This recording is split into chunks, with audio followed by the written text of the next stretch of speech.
Okay. Hello, everybody. Hello and welcome to the 8th in the series of AskHala 2, How to Teach Communicatively and Still Teach to the Exam. My name's Harry. This is the first AskHala I've been involved in, and it's very exciting. It's very exciting to be talking to so many people around the region.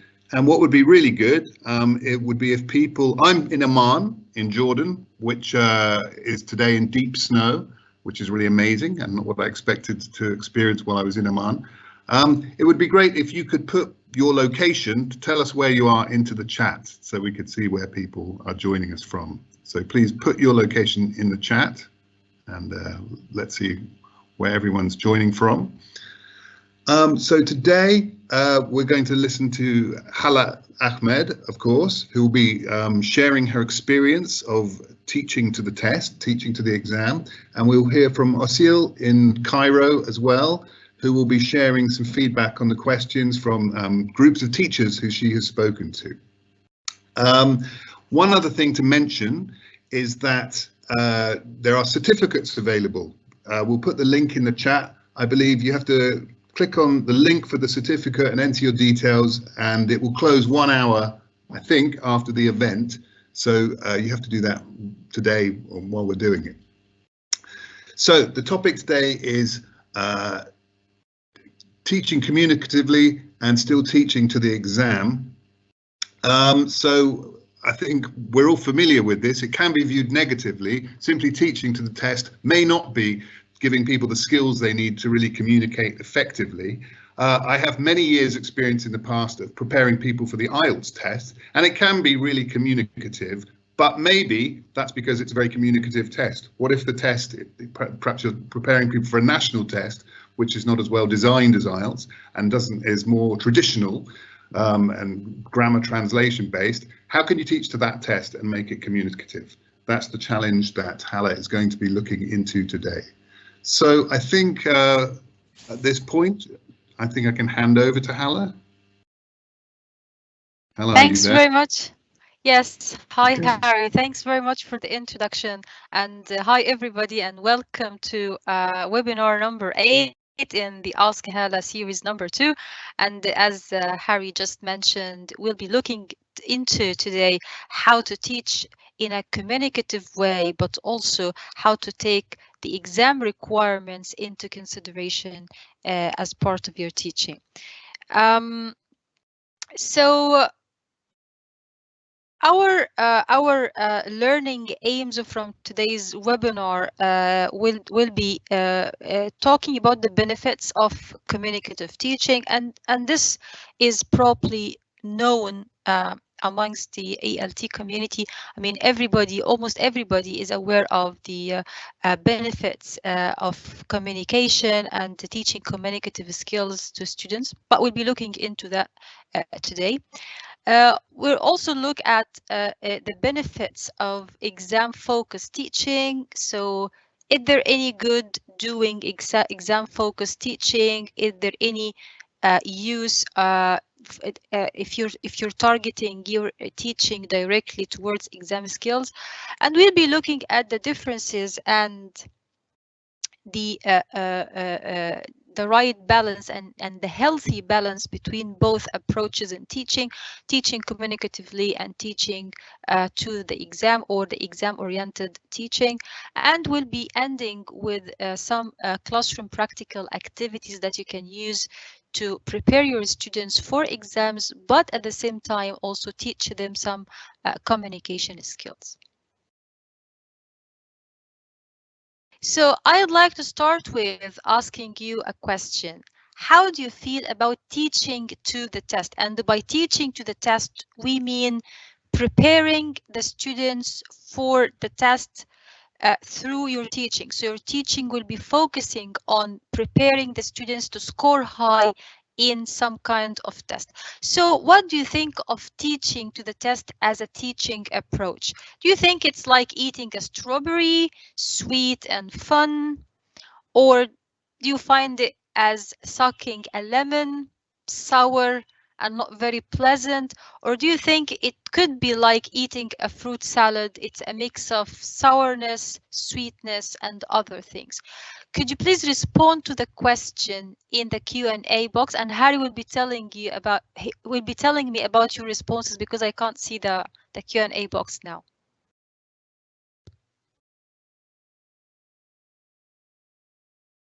You can simply respond to by one word: strawberry, lemon, fruit salad. Harry, while the audience is thinking about my question, how do you find teaching to the test approach? Strawberry, lemon, or fruit salad? I think for me, and mainly for IELTS test, but also other Cambridge tests, it's like a fruit salad. How? In what way? Because what I try to do, like, you can do IELTS in different ways, like by topic, or by, some people teach like an entire lesson on writing, or an entire lesson on listening skills. But what I prefer to do is like take a topic like the cinema, or sports, or the environment, and do a speaking activity, then a reading activity, listen to something, then produce some writing. So you're doing lots of different different skills around a topic in the same lesson, so to sort of keep it interesting, ideally. Yeah, right. For me, it was in my teaching experience in the past, it was more of eating a fruit salad, but with a lot of lemon slices in it, because my exam students were a bit demanding and very ambitious, and they wanted to score high in a very challenging test in a very limited period of time. So it was fruit salad, but with a lot of lemon inside. So just to update you, so we've got participants joining from Egypt, Bahrain, Oman, Lebanon, Qatar, several people from Qatar, and then onto the anonymous answer. It's like sucking a lemon. Let's go through a few more. Oh, someone's given their name. Eman Majed in Qatar. Welcome. Eating a fruit salad. It is rather sucking a lemon. Eating a fruit salad. Hello, someone from Iraq. Hello to teachers from Libya. We have several. Sucking a lemon should be seen as eating a strawberry from Haifa. Lemon from Sarah. Hello from Algeria. Hello, Algeria. Eating fruit salad, fruit salad, fruit salad. A lot of fruit salads in there. Sucking nice. Okay. All right. So we can say that there is a lot of fruit salad kind of response with some strawberries and some lemons, right? Yeah, we got a lot of answers. Here's a good one from Beda. It has to be a mix of all so that students are able to master a variety of skills. It's kind of echoing, I think, what I said. Nice. That's an interesting response, really. Right. So now I've gathered 3 opinions about from teachers or teacher educators, really, about teaching to the test, or preparing your students to the test through your teaching, or focusing your teaching on exam skills. And I want you to tell us more if you can relate to these opinions. So a teacher thinks that many of us would agree that teaching to the test has become an offensive phrase. So I found this comment after a teacher observed his colleague, and the observer told the teacher, "Well, so you're teaching to the test, aren't you?" And it sounded like something bad. The teacher continues to say that he proposes that teaching to the test may not be such a bad thing, as long as we are doing it in the right way for the right reasons. Another opinion from another teacher, she thinks that she often hears complaints and criticism about teachers who are teaching to the test, and the complainers act as if there is something inherently or automatically wrong with this practice, or that it is somehow an illegal act. So when you hear teaching to the test, you automatically, naturally think that it's an illegal thing or there's something wrong with this approach. There is also another opinion from another teacher. The teacher thinks that there is nothing wrong, there shouldn't be anything wrong with teaching to the test, but on one condition, if it's a good test. So I want you to think about the three opinions and tell us in the Q&A box how much you can relate to these opinions and how can you relate those opinions to your teaching experience. Do you find it an offensive phrase? Has anybody before told you about it and you received it as an offense? Do you think your colleagues think about it automatically as something wrong or something illegal? And do you think linking teaching to the tester to a good test at the end would it make better? Would it like wash away the bad reputation? What do you think? Tell us what you think in the Q&A box.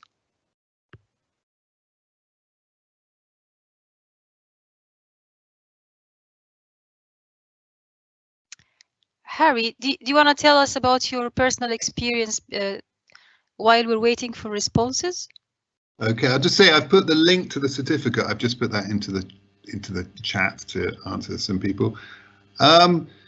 Yeah, I can see why when the test is not very communicative, I can see that focusing purely on the tests is going to have a negative impact on students. And then when they finish their education, they don't have the skills. They may pass the test, but they don't have the skills needed to enter the workplace or to access overseas study or anything like that. So I guess it depends largely on the quality of the test. So that's another area that the British Council can work on, assessment and making sure that's up to date. And also, I think if teachers, themselves are not confident in their English, they might not have such an immersive lesson, but might just focus on what they know is coming up in the test, and maybe explain it in the first language of the students rather than have a completely immersive, enriching lesson. Okay, I'll read you some of the feedback. Most teachers, unfortunately, are most of the time teaching to the test and forget about learning itself. Let's have another one. Actually, I would like to teach not for the sake of the exam itself, instead of general practice of the main skills which end up with mastering the skills to help in the exam. What kind of tests should be given to young learner? Well, Cambridge exams do very good communicative tests, the Cambridge Young Learners exams, which have speaking at a child's level, and it really tests what they can produce, not like a fixed answer. So, I mean, they're quite but they're very communicative, quite progressive and fun for children. I think they're great, actually, Cambridge Young Learner exams, because you're basically preparing 6-year-old, 8-year-olds for IELTS when they're 18 in a fun way. So perhaps look into those. It's a good thing. I can relate to all three. Let's have a look. Here's a long answer from Abderdomain. Sorry if I'm saying it. Is it offensive? It is offensive for me. It doesn't help the students learn, only helps them decode exercises to get better marks. The problem with this approach is getting the students to create an exam-orientated learning experience that makes doing an effort to learn slower, I think that says. Right, okay. I'm glad that... Yeah.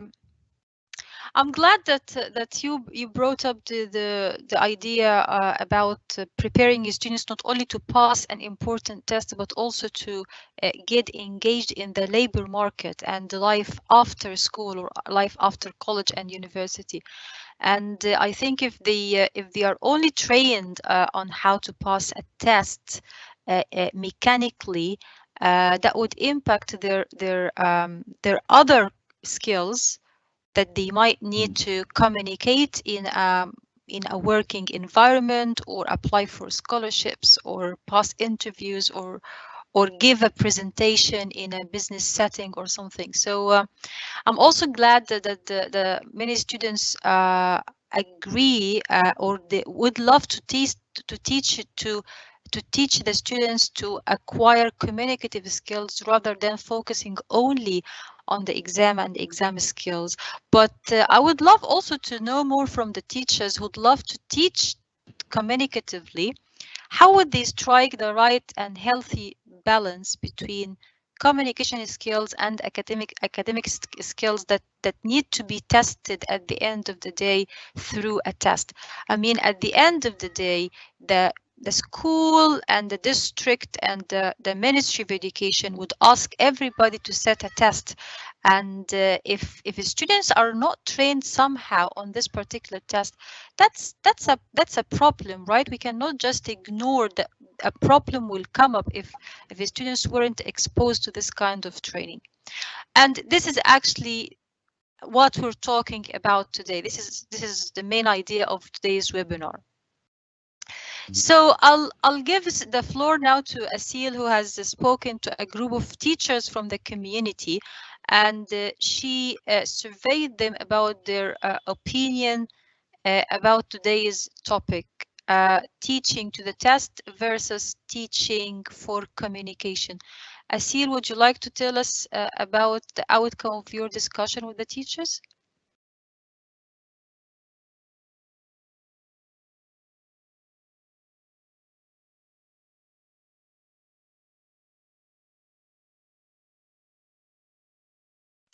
Is Asil speaking and I can't hear her?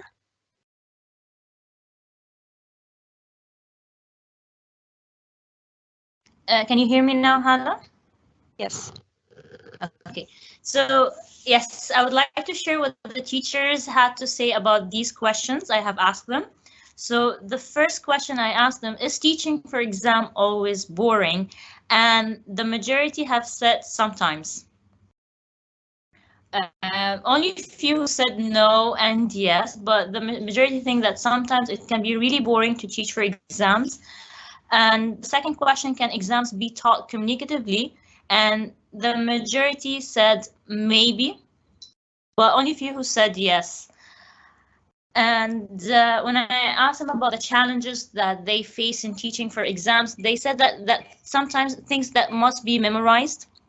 So for example, like grammar rules or certain speaking activity, they have to memorize these phrases and stuff like that. So they have to remember these things. Others could be done when understanding time management, you know, when they're sitting to write their exams and they have to do all the skills at the same time. So managing their time can be very difficult. So they would spend more time on writing, less time on reading, for instance. It should be learned after understanding, after they understand the exam's procedures and the topic. Maybe that's when they should learn how to sit for the exam. Many challenges, one of the teachers said there are many challenges, but I think retaining information, this is one of the biggest challenges.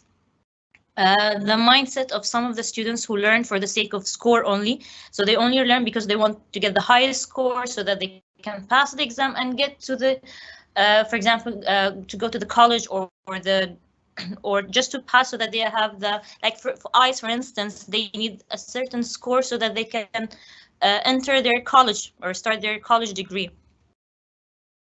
They're using these only strategies. They're using the exam strategy just to get high scores, and they don't do well in speaking because they only concentrate on the reading or writing skills where they can just improve it more. One of the things, the challenges, they said that actually methods of teaching for exams are still old.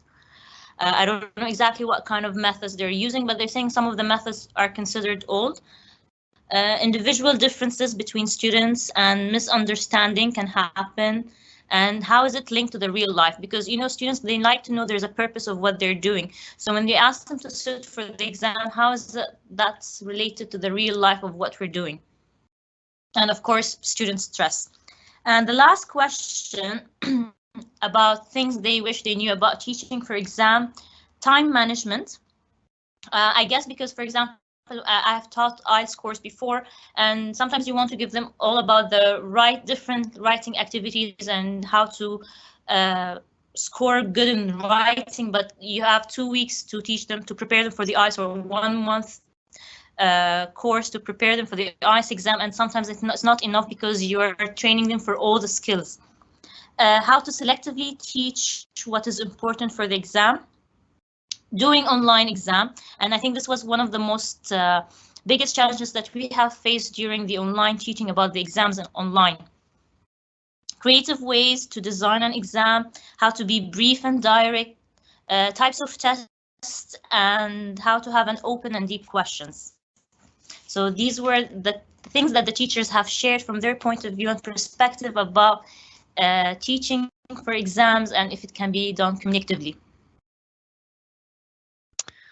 Great, thanks, Asil. And I think you made or they made with you two important points. One, preparing the students not only for the exam but for the exam procedures and what we call what happens on the exam day, or what do you expect on the test day.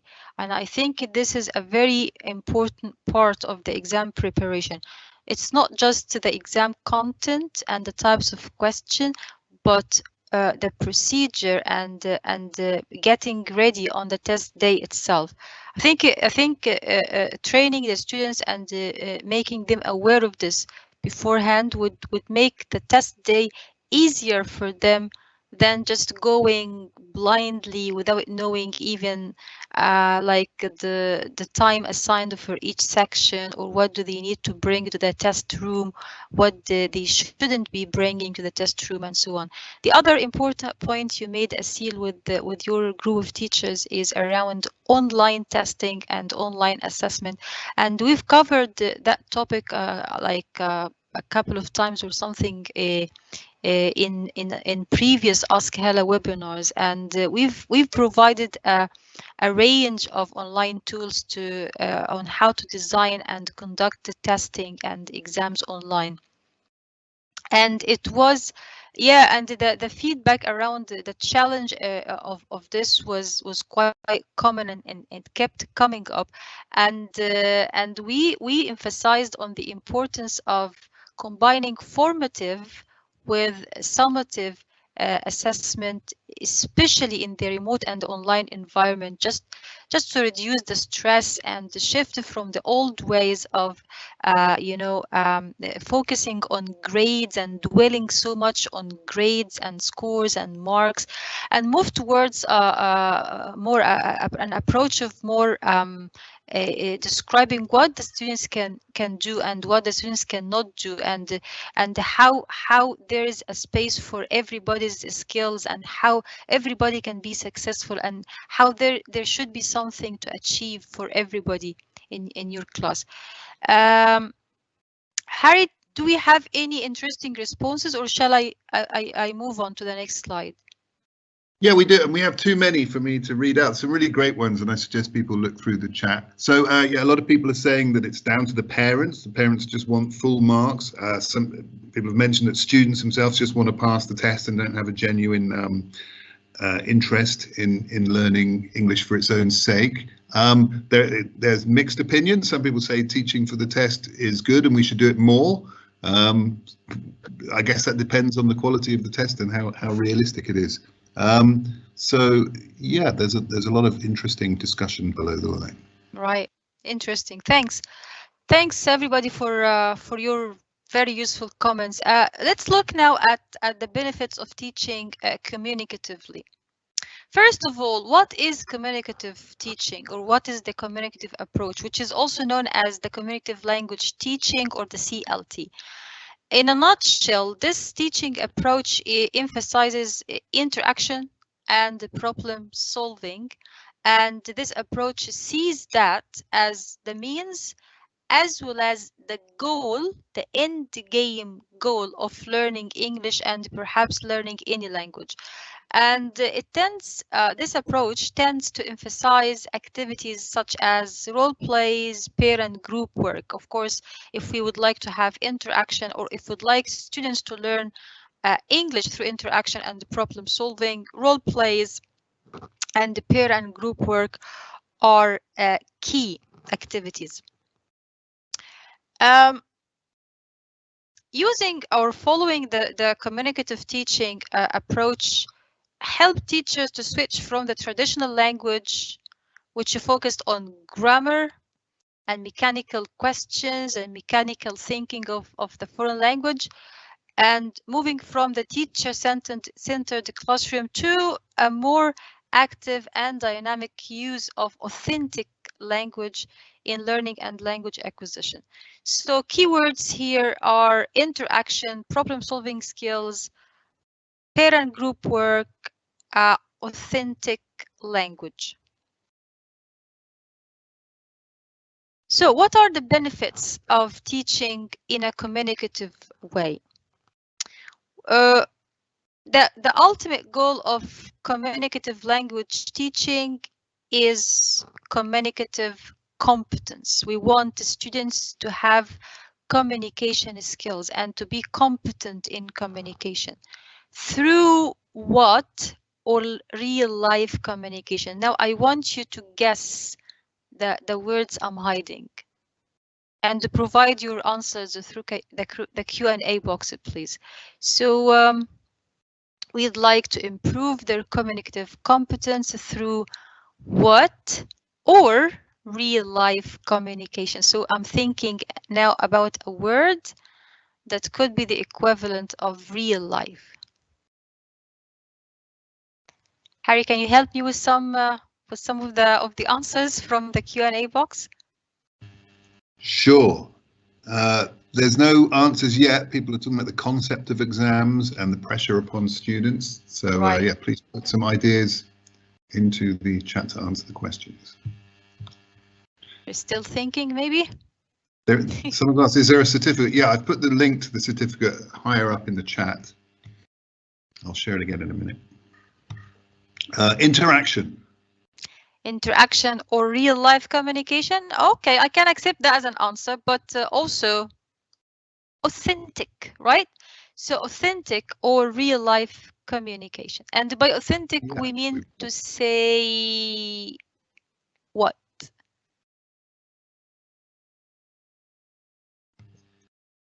Lots of people saying authentic, realia, effective.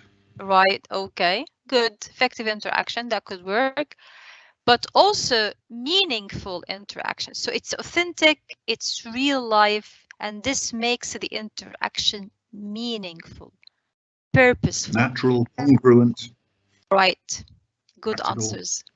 Okay. Yeah. Related to real life authentic resources and centered topics. We talked about the shift from something to something. The center of teaching is different. Interpersonal, updated.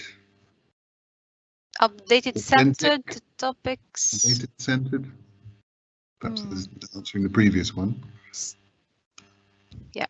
Student-centered topics. Yeah. So the topics and the teaching are centered on the students. And what kind of discussions do we have in the communicative language teaching approach? Ended discussions. I think the answers are coming in the chat later than we're on. So people are saying student and Right. student-centered, where it's coming up real life. Let me see Well what done. answers coming up. It's hard to keep up. Everyone's Right. answering them. Student-centered. Student. Right. Okay. Well done on that one. Okay. So active, this chat. It's impossible to stay on top of it. A moment. Maybe Scrolling Noura can help us also with the answers. If you can manage the Q&A box as well, Noura. We are looking now at open-ended. Open-ended. Well done on that. Guest-centered. Yeah, yeah, okay. I have something wrong with the boxes now. Okay, so open-ended, that's correct. Right, yeah, and learner-oriented because it is based on learners' needs and interests. Of course, when we say it's learner-oriented or centered or student-centered, we mean it captures the students' needs and interests. Okay. So this makes this approach personalized and localized, really, and it adapts. It should adapt to the interests of the learners, generating meaningful language learning experiences, because this is how information are more easily retained and remembered by the learners. And of course, as we previously said, it seeks to use authentic resources because it tries to replicate what happens in real life, and that is more interesting. And what for learners? Beneficial? Maybe. Interesting and helpful? Engaging. Right. There is an answer, engaging. Exactly. Engaging, interesting, helpful, useful. Interesting and helpful. Yeah, like motivating for learners. A lot of yeah, answers just come in. Absolutely. Good. Well done, everybody. So now let's move on to the second or the other part of the other side of the argument. Why teach the test? What are the benefits if we teach and if we focus our teaching on the test? So Harry kept saying it depends on the test quality and how the test is realistic and well designed. That's very true, because if we link, or if the tests are well linked, well connected to a strong, well designed curriculum, then teachers teach it to the curriculum. So students benefit greatly from this kind of teaching, because your teaching now is connected to a curriculum, which is connected to a test at the end. So everything really serves the same purpose and everything runs in the same vein. And as I said before, I think students should be exposed to the type of formatting, the type of the test questions they will see at the end of the year. It's only fair. I mean, you cannot surprise them with a test and question types that they have never seen before, right? It's not fair for them. So some training on the test questions and the test format is really required to prepare the students. When students take the test, they're actually given the chance to demonstrate their knowledge and skills.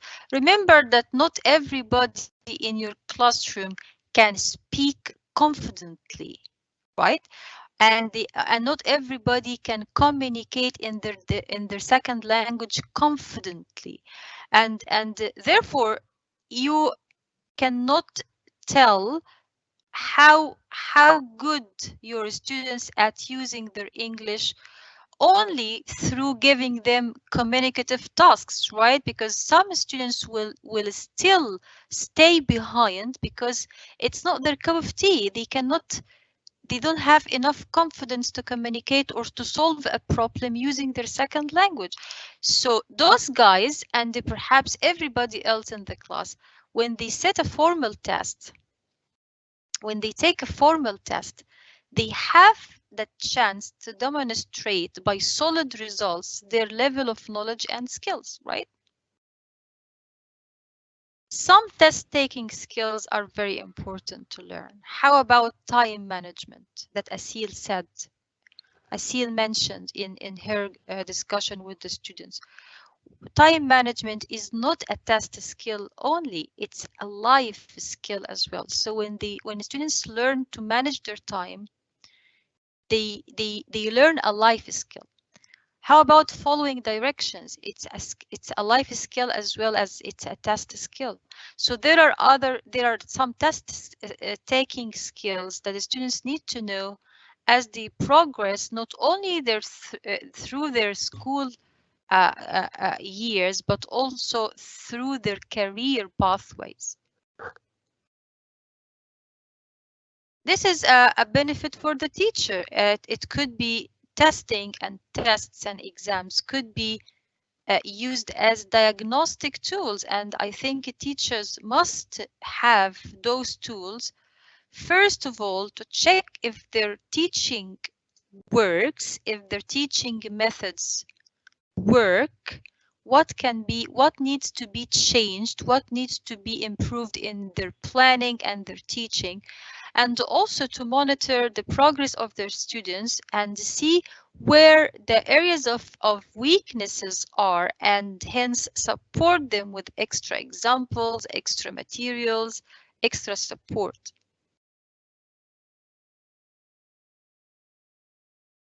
Harry, please stop me if you get any interesting comments in the Q&A box. There are lots coming in. Yeah, I just shared the link for the Young Learner test that people can check out. Shall I just read a couple out? Communicative approach boosts the students' confidence as well as provide pointers to areas and the need area to improve upon. There's lots of comments. Time management is vital, not only in tests, but to our life. Sure. Do you want my feedback on it to some degree? Yeah. Yeah, I was just thinking. So I think when I've observed strong lessons, you know, people are discussing all of the areas of a test. It might be a reading test, for example, where you have multiple choice. In a poor lesson, when the activity is over, the teacher will say, "What is the answer?" And we'll go, "B." "No, the answer is C." "Okay, great, let's move on." In a more communicative one, even if it's a multiple choice test, you'll get people in pairs discussing and saying why the answer is C or B. Okay, hypothesizing and having a discussion. So even if it is, you know, a relatively traditional test with multiple choice or, you know, grammar answers, it's through discussion in English and justifying what you've chosen, you can make it much more communicative. Also, one other thing that I've seen teachers focus on a lot, which I think is not really what the focus of the lesson should be for something like IELTS, is saying things like, how many questions will there be in the listening test? 40? No. 30? No, it's 35. 35 will be the number. Yep. Like, they can read that. You know, what they need to do is practice the skills and not focus on just talking about the format of the test. So just my feedback. Right, 100%. Yeah, I agree, Harry. Thanks. So back to our discussion now.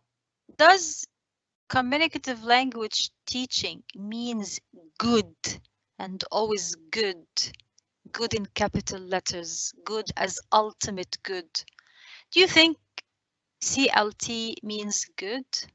Well, there is some criticism given to CLT as an approach because it focuses on fluency and it really puts accuracy as a non-priority, and it doesn't give focus to error reduction because it instead creates a situation where learners are left on their own using their own language devices, and by devices I mean natural devices like their brains, their language background, to solve some kind of problem and communicate to solve the problem. And of course, they are expected to produce incorrect sentences and use incorrect grammar. And if this is left uncorrected, this might lead to fossilization. When the error fossilizes, like you make an error, the teacher doesn't correct it because she wants to allow for fluency and communication. Then by the time when the error is left uncorrected, it fossilizes, it sticks into the student's mind. So that's one of the downsides really of the communicative language teaching. Can you think of other drawbacks of focusing on communication and communication only?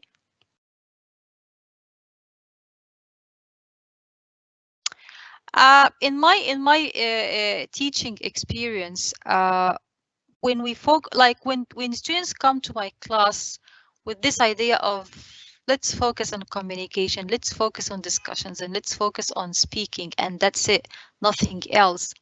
And they take pride in being so fluent, and when they like the idea that they can speak and speak and speak without pausing and interruptions. But actually, when they start to make grammar errors excessively, they become incomprehensible. It becomes really difficult to understand what they're trying to say. They were fluent, I agree. They could keep talking about something and they could engage in discussions, but at some point when they lose focus on grammar and accuracy, even in selecting the right vocabulary, I start to find it difficult to grasp the meaning of what they're trying to say. So in other words, what I'm trying to say here is that neglecting the form and neglecting the accuracy will eventually lead to damaging the meaning and the fluency. What's the point of being fluent and people are unable to understand exactly what the message you're trying to convey?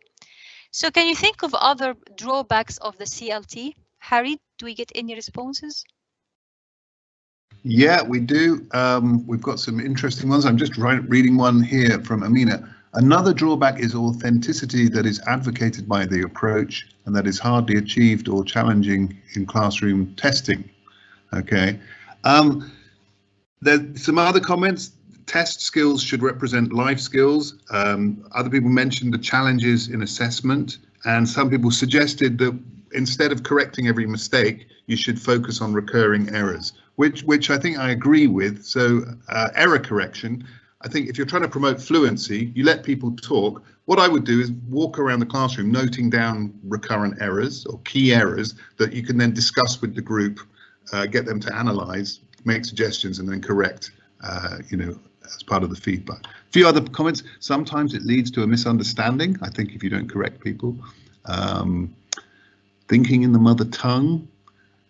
Testing via groups can work, to explore that a bit more. Writing is a skill that might be prone to be neglected. I guess so, except again in writing, you accept essay tasks or short writing tasks rather than working through exercises. Spelling mistakes don't get corrected, I think that means. Students may focus more on communication than other skills. I mean, communication's pretty key. Can you give examples of some communicative teaching strategies to practice in classroom teaching? Sure, yeah, we have some practical examples at the end. And what Harry's reading now is really useful, some useful ideas. And the delayed error correction, and by delayed error correction, I mean letting students talk, make mistakes, but at the same time, you're collecting those mistakes, you're not letting them go, and you're doing your error correction at the very end of the task when fluency is covered. And I think that could be a balanced way of letting students be fluent and productive and speak the language, but also not just totally ignoring their mistakes, but also correcting them at the end. I got one interesting comment here from Nadim Al-Murshedi, who's from Yemen, but is based in China. Wow. I know a good student who can speak quickly, but there's a lack of clarity. I can't understand him. I think that highlights another issue where if you just have students from one country studying together, they will talk a version of English that makes sense to them, but once they talk to people from other countries, it becomes completely, well, there's a barrier, and their version of English is so different that the two speakers can't understand each other. I think that's a big thing at the British Council. We're not trying to make everyone speak British, but we're trying to help people to speak in a version of English that is understandable outside of their own country. That's very important. That's very important indeed. And that's one of the criticism given. That's a part of the criticism given to the CLT. It's authenticity. What's authenticity? And what if the teacher comes from a different country where the students come from, and if they speak and if they use authentic English, would they be able to understand each other? Think about a native speaker teacher and a non-native speaking student. So yeah, that's a very good point to make. International English rather than native English. So again, let's look at the other side of the fence. Teaching to the test. Does this mean the ultimate bad? Well, we touched upon that already, and it depends on the test and the teacher. So if the test measures the skills that the students are expected to learn, and teachers consequently prepare students for those skills, so then teaching to the test is a good thing. But if the test is not related to what's being taught, and the teachers depend mainly on repeated drills, and by drills we mean mechanical questions repeated over and over again, and we call this approach drill to kill, like to kill the exam, score very high, but in a very mechanical way. So in this case, teaching to the test can really waste valuable time for learning. Test or teaching to the test, it can be limiting. Yes, we agree. And it can be very demotivating. Yes, and can be sometimes boring, as Asil's teacher indicated before, but only if it's focused purely on memorization and the question drills and drills and drills. But it can also have some positive outcomes if it's done thoughtfully and sensitively. So what's the deal today? Shall we teach for communication, or shall we teach for the test? To communicate in the second language or to test well? The ideal thing is to keep a healthy balance between what we call social and academic language acquisition. And let's see what the research says here. The very well-known linguist Jim Cummins believes that the two types of learning and skills are separable. Let's not mix them up. These are two different types of skills. One side of the fence is the social language skills, and you need this to communicate within your society. And on the other side of the fence are the academic language skills, and you need those to succeed in a classroom or an exam, right? The social language skills do not require any specialized vocabulary, and the comprehension is supported by the context itself and the social situation. Whereas the standardized tests try to measure academic language skills, which take longer time to acquire and teach, really. So these are two different sets of skills that can be learned at different paces under different conditions. So various cognitive skills, which Jim Cummins also referred to as academic skills, so you can call them academic skills or cognitive skills, such as synthesizing, evaluating, comparing, inferring. They are very necessary, as well as a very decent level of communicative skills, both verbal and written. Another difference is the issue of correctness. I mean, if you're working in a professional formal setting, you need to produce your language, your second language, as a specific level of exactness, right? I mean, if I'm giving a presentation at a formal setting, my English has to be correct. I need to stick to a certain level of exactness. And of course, this does not replace your need to have good communication skills. So for life in general, you need both. You need cognitive academic skills and the communication skills. If you want to be the head of a successful company, for example, you need to pass college, right? And you need to score high in high-stake exams, but also you need to learn how to communicate with your employees, how to communicate and manage people at your company. So both types of skills are definitely required and should be taught. Now it's time for practical activities. Let me have a time check. Yes, okay, we're almost on time. So how do we teach for the test or to the test, but in a communicative way? Give your students communicative tests. So it's a test, but it's a communicative. And a communicative test is a test that requires the student to complete a task, right? Because it's a test, so there is a task you need to complete. But the task should have a specific level of authenticity. It should be somehow authentic. In other ways, it should have a realistic reflection of the student's experience in the outside world. Examples to support my idea and to clarify the meaning is a task where students decide with a friend which movie to watch. So that's a test. But a test they do while communicating and while they show a specific level of communication. Or ordering food at a restaurant.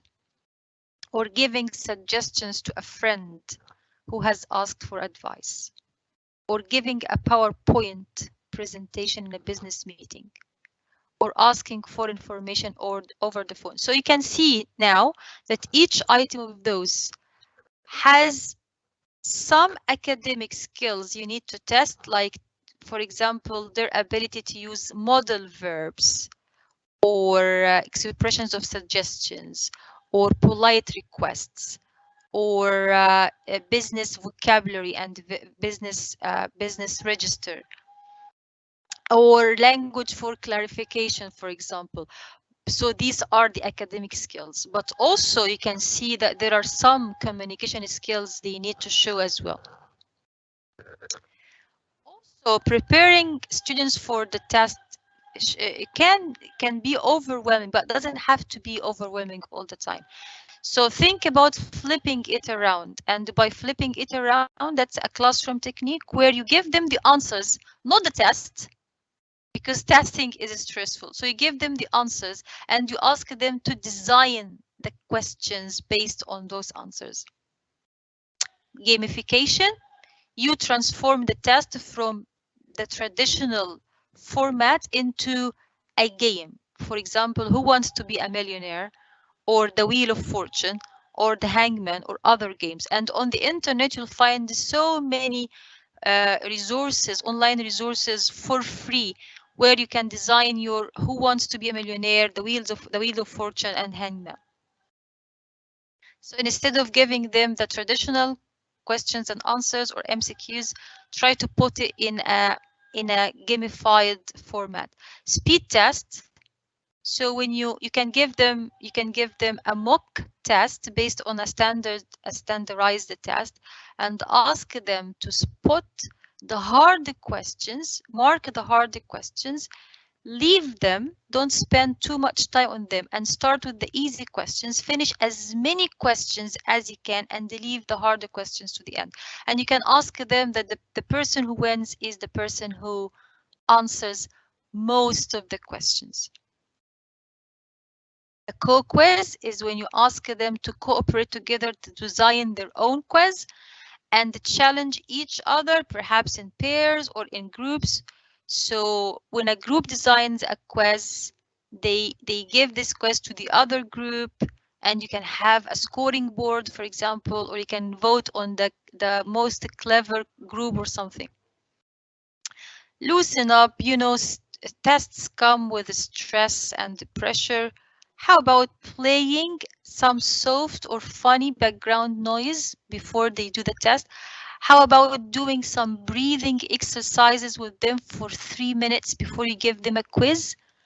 How about asking them and surveying them about their own ways of managing stress during exam days? And Google it. They have the mobile phones in their hands most of the time, and they're on the internet most of the time anyway. So ask them to check the answers on Google, and the fastest and the person who provides the most credible resources is the winner. So one or A, they practice the test. B, they learn how to find credible resources and find the answers fast. Finally, you can, if you're teaching your classes face-to-face or even online, you can ask them to work together in groups or work with their families, with their parents, to produce a simple study guide where they give their top tips. They write down or they draw posters or they do some arts and crafts to provide their top tips of revising for the test or studying or getting ready for the test. And they can decorate it with glitter and colorful paper, and they come to the lesson and they show it to their peers, and you can have a voting wall, for example, and announce the best or the most decorative study guide in the classroom, for example. So these were some ideas of mine to make preparing for the test less stressful and more communicative and evolving around authentic and real life like tasks. I hope we've covered today's learning aims. I'd like to leave you with some useful resources like the TEFL Academy if you'd like to read more about the different approaches in language teaching, including communicative language teaching. There is a video on YouTube from Cambridge Assessment about specific exam tasks and exam questions that are communicative. There are also a blog written by the Spanish mama. She's an ELT teacher who gives her thoughts and perspectives on teaching, including communicative language teaching. TEFLpedia also is a good way if you'd like to know the advantages and disadvantages of any teaching approach. So that's all from me. Thank you very much. Harry, do we have any questions? I've got we've got loads of really great ideas. Let's have a look. There's too much to cover, so I suggest people read through. One person mentioned in the earlier chat that there are so many varieties of English. Well, learning Arabic, I would say there are so many varieties of Arabic too. Living in Jordan, but previously living in Egypt, people often don't understand the limited Arabic I have. But what I would say is try and expose people to different Englishes. I think if you're teaching young learners and they're lower level, you have to be consistent and choose British or American spellings, for example. But I think in like IELTS and young learner tests, they have Australian, British, different Englishes.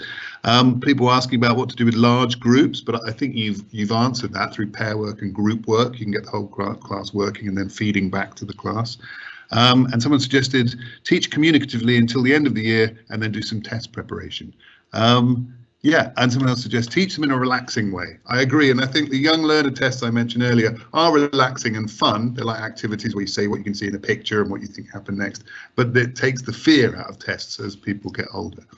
And the comments are still coming in. It's hard to keep up. Lots of people thanking you, Hala, for your wonderful tips and excellent sessions. So perhaps that's where we should end. I've really enjoyed being involved in my first Ask Hala. But the first one I'm involved in is the last one of the AskHala 2 series. But the good news is, like Lord of the Rings or the original Star Wars, AskHala is becoming a trilogy, and AskHala 3 is going to be announced soon. So I think that you will hear about that if you go onto the website and through the network. So thank you all for joining. Is there anything else to say, Hala? No, thank you very much. It's always my pleasure and honor to work with my team on this very popular series, and also to talk and interact with teachers from different parts of the Middle East and North Africa. And I'm really looking forward to AskHala 3 with other 8 topics and other 8 webinars to cover based on your feedback and your comments during the through the survey that we conducted a couple of months ago. So thanks very much and have a lovely evening and a weekend. Goodbye, everybody. Bye-bye.